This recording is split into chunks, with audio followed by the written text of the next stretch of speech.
there is a famous gatha verse from the Dhammapada, which is recited on the occasion of the Magha Puja in February. It's supposed to be the teaching of the Buddha given to the 1,250 bhikkhus, the monks who were ordained by him and who were all arahants, who came to see him at one occasion in the first year of his teaching career. And at that time the Buddha spoke the so-called Ovada Patimokkha, which was an instruction to these monks on how they should live as real samanas, or those who are on the spiritual path. And he said you should abandon all that is wrong and unwholesome. You should cultivate the good, and you should purify your mind. And then he went on to say, khanti paramam tapo titikkha, which is translated as patient endurance is the highest austerity. Now sometimes this verse is interpreted in such a way that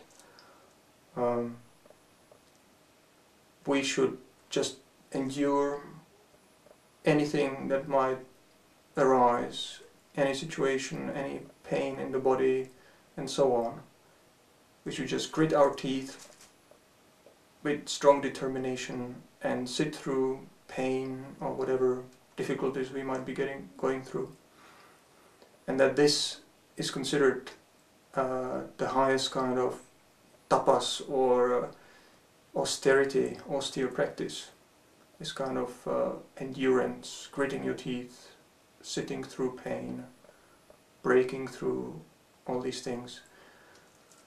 And the assumption is that similar to the Jain view of karma, that we are kind of wearing out some past kamma that is catching up with us right now, the result of some kamma in the past, some actions in the past, which are bearing painful results in the present, and that merely by this kind of clenching your teeth, sitting through it with endurance, with patience, we are practicing the highest form of austerity, and sooner or later this painful feeling will wear itself out and we'll be done with it.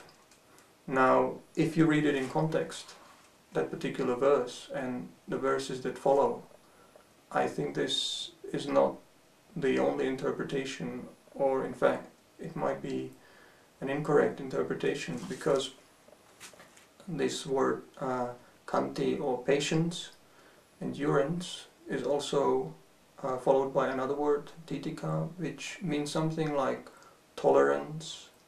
And if we look in other suttas, other parts of the Pali Canon, how this word is used, it refers to this attitude of mind where we don't react, where we don't respond to unpleasant, say, verbal abuse that somebody directs at us, or harmful physical actions. You know, when people attack us, blame us, we just practice this kind of tolerance and we watch it with equanimity.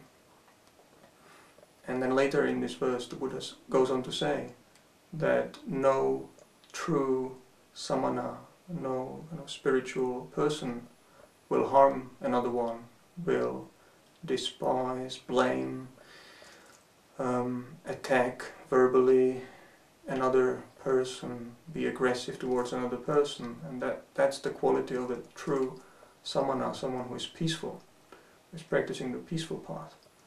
So when we read it in context, I think what this verse refers to is really this ethical quality of the mind, not the gritting your teeth, determination, sitting through pain, and assuming that merely by doing that we are somehow burning away old kamma that we are going through this accumulated past action that is bearing the result in the present moment, because that would be really adopting the Jain view, which the Buddha clearly rejected.